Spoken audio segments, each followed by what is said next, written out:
Alright, so we are going to demonstrate some long weapon against bagua, razors, deer horn knives, whatever we want to call them here. So these are steel from Handing, I believe. We're going to take it a little easy because the handles do not have pins. They're just epoxied to there, so I don't want them to break off. But we will use this as a stick, but also as a spear. But we're not going to use an actual spearhead. So, exactly.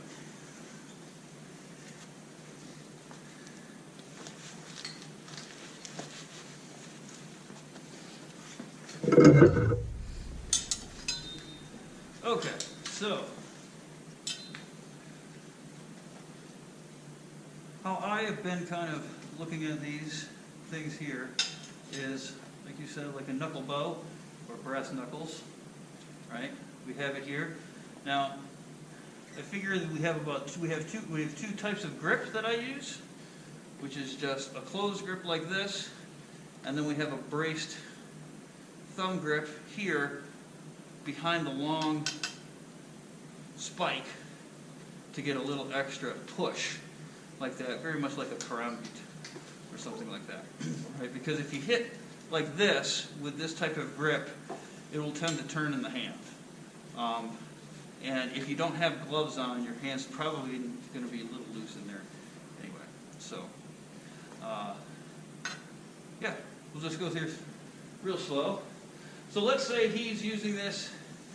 We'll do a spear since that's what we said at first. So obviously, attacks with the spear are going to come in thrusting, right? Being able to move this aside like this. The fact that they're in both hands, it's really kind of very intuitive just to reach out and kind of swat at things, swat at things away. So I'm going to go through here. Okay. That's sort of how that entry kind of stuff goes, right? So here, we can go in here. Now, like I said, I don't believe these need to be sharp to be effective, okay? Especially not in here. If you wanted to sharpen these edges for some slicing ability, maybe, but you really don't need them, right? Because, quite frankly, no matter what side I go to, right, when I come into here, what I'm going to be doing is either smashing their thumb with this bar right there, or I'm going to come in and try to poke either at their hand or come in here and try to poke up there at their armor. Now, were these ever used on the battlefield? Probably not. I don't know. Right? However, spears about that length and sticks about that length, they're pretty common, right, in civilian type of warfare. So there's that. So yeah, so we'll just go through a couple of things here and just kind of light, and so see how they work. Just go ahead, I'm going to go free here.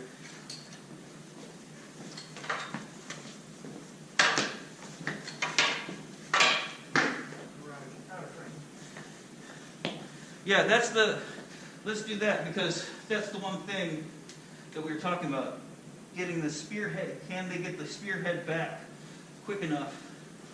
Right? Right? I can get it in, but now you've got two weapons for my one. Right, yeah. And that's the thing, right?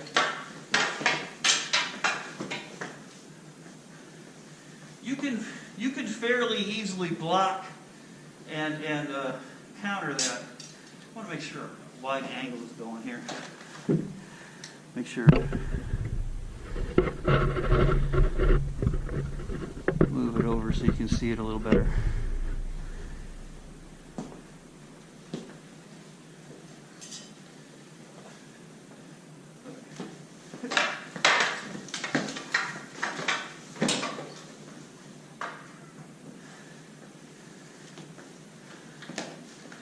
So the fact that you have two hands the fact that they're pretty much free just to kind of do whatever you need them to do makes it a pretty, pretty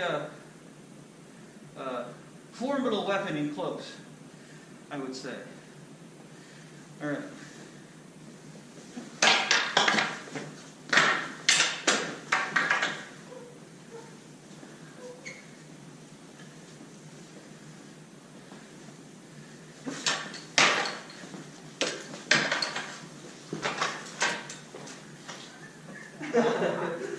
That tickled. Oh, no, I missed. I'm sorry.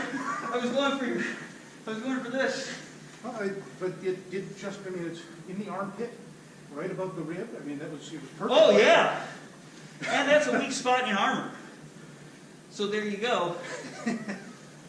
Just a little poke right there. That's what these are really good for. I'm not seeing, when I get in close, I don't even see a whole lot of opportunity to do swipes and slices. When I'm in here, I'm trying to leverage this thing, and I'll probably go for the hands first. You know? Just poking at the hands, smashing at them. Remember, steel. Yeah. That's going to hurt. Bare hand or even like a leather glove. Oh, yeah. Bare hand is going to be awful. And the way they had their armor, it only went over the top of the hand. Their fingers were pretty open. So that's another thing. We'll do this slow so you can see it. If he thrusts in, one thing that I can do is I can hold it up here, and I can slide down with the other one. Keeping this one, holding the weapon, and then coming down and doing that. Now, most of the time, the person's not going to just let me do that, right? So what they'll do is this.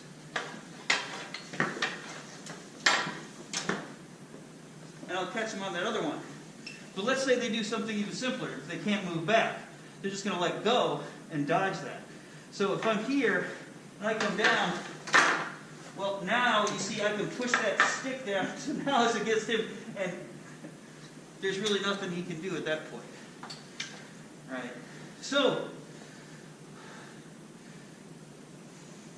yeah, we'll just go free again so you can see that it actually does work when I don't know what he's doing.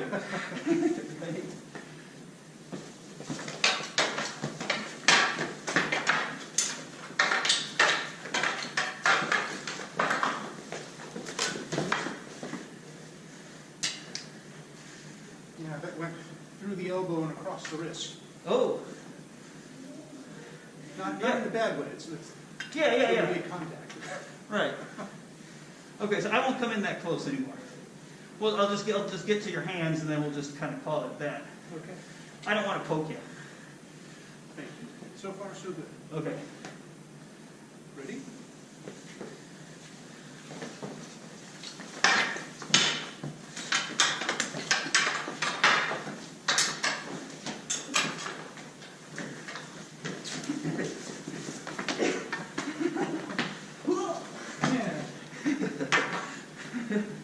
And there's your spinning for your Bagua.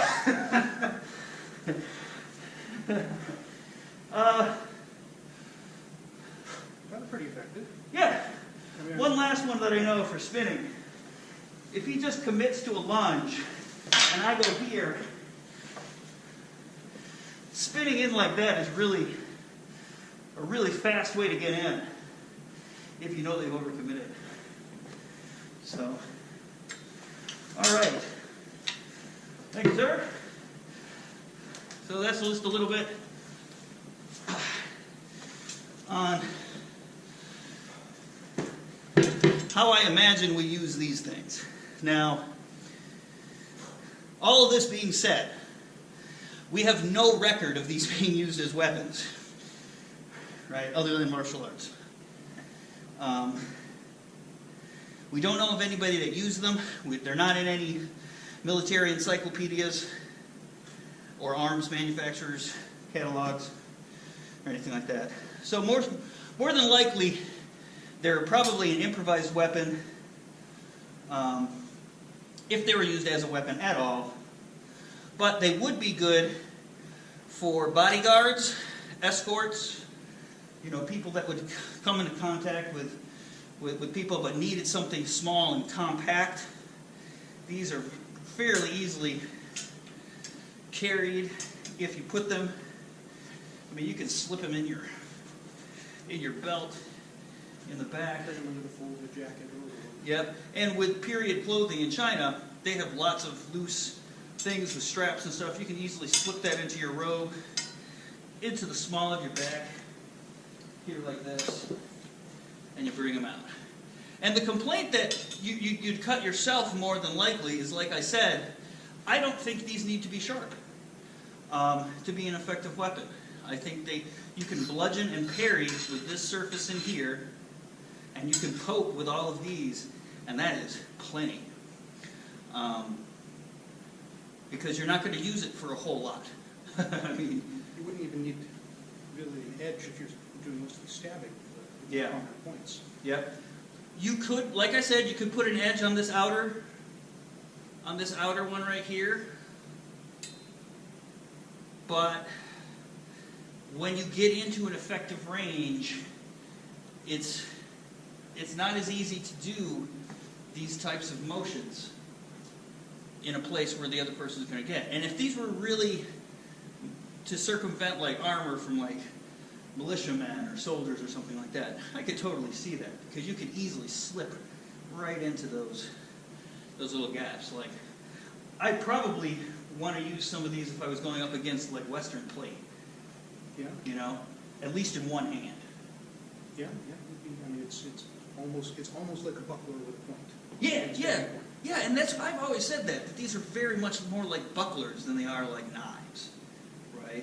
You use them sort of as a shield. As you see, you know, you're constantly going back and forth like that, and because they're right at your hand, very responsive, there's no delay, anything like that. And if you have just a little bit of skill in some sort of martial art, especially a barehanded martial art, and that's something that's very rare, because most of the time barehanded martial arts do not translate in very specific ways to weapons. But since this is a double one, and it's used very much like your fists and your hands, just like that. Logical transition. Yeah. Real quick, here, let's do the sword. I don't think, I've heard these are good, these were invented to go against swords. This is a long sword, so it's not exactly perfect, but this is the reason I think this is not the case. Unlike with a long weapon, he has a lot of maneuverability even up close. So when I come in here, the first parry that I do here like this, even if I get him like this, he has so much maneuverability with that blade that I'm never going to be able to, yep. And if he cuts to my flanks, I'm dead, right? Because I can't get him, right? So, for like bladed weapons, especially Dao, I would say these are not. These are not good weapons. Better than an empty hand. Right. Right. It's almost better to have an empty hand because you can grab their sword. You know, because that's essentially what I'm going to try to do with this, is be like, but man, it doesn't work with steel or anything like that. Another thing that you could do with the long weapons, if they're wood, is you could hit them hard enough that you dig into that weapon, and so that prevents them from maneuvering it around a little bit as well. So, I'm imagining the question, and that is, what if you use those in a cross pattern to hold the blade and try and manipulate the blade to get Yes. to an advantageous position? well, what will happen? So there's a couple of ways you can do that. You can sandwich it like here, in between these two. So if he comes down here like this, and I come here like this, and I can control it a little bit like this. Now let's see if he can control it, though. There's nothing. Yeah, it's completely weak. Now the other way that I can do it is I can go in here like this, and try to get it and pinch it in like that, right? So I have a bit more of a of a leverage and I can move them apart, right? So now when he starts to maneuver it, as long as he comes down straight down the same place, I guess I'm okay. But there was no control. No. I didn't feel it all trapped. yeah, no. Yeah, Yeah. they're too short. You can get past these very, very easy. Now, if these were really long, you'd have a better chance of trapping it. But still, you know, I think the longer you make these, you also give up the advantage that these have, which is getting in real close to where they can't really do much with you. So there you go. All right, a little bit about the deer horn knives. So we'll leave it there, and we'll see you later. All right, so a little addendum here. Taking a look at my stick that we were using, if you can see here, it got chewed up pretty good. Now these things are not sharp at all, and we were going fairly light. And it just, I mean, these look like slices from a sharp blade, some of them. And they're not as deep. Yeah, this is like a dull butter knife. Yeah, they're literally not sharp at all. Even the points are not very sharp, even though we've got to be careful with them. But, yeah. So there you go. The Chinese knuckle duster is essentially what I'm calling them now, because those things, yeah, I mean, just blunt. Blunt is dangerous enough with those things. I mean, if it was just a flat bar, I mean, the kinetic impact on delicate fingers would be bad enough. But if they had put even just a bevel on here like a chisel, Yeah. it's going to do. Yeah, like a chisel. And they do call them axes sometimes. So, Yeah. there you go. All right. Uh-huh.